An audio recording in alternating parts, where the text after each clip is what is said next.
I die a lot in competitive games, and I'm guessing if you're watching this video, you do too.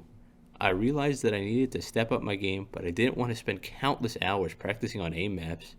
That's when I came up with the dumbest way to improve my game stats. Whenever I'm about to die in the game, I just close it. I quit the game. Hold on, before you click away, just hear me out. Using a simple Python script, you can automatically crash the game whenever you're about to die. I mean, yeah, it's ridiculous, but it works in a bunch of games like TF2, CSGO, and League. Anytime you come close to losing all your health, you'll be safely exited from the game. If you'd like to try this hilariously infuriating technique, I'll show you how it works.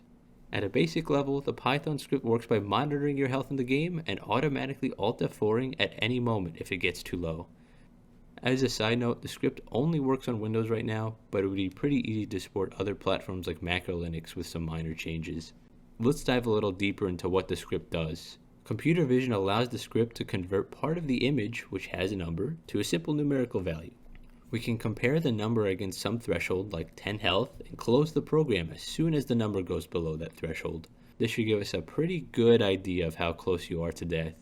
We constantly check the health value so that whenever it changes, we can quickly crash the game as soon as it hits that threshold.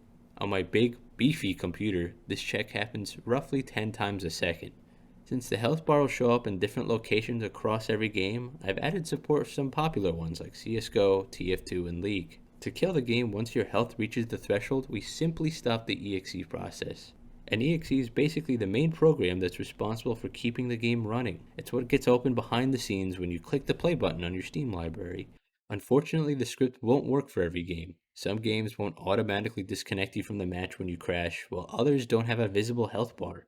While it can be pretty funny to use at times, I wouldn't recommend this strategy in a real competitive game.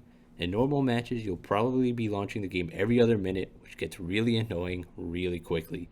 Anyway, thanks for watching and subscribe for more tech and game related videos.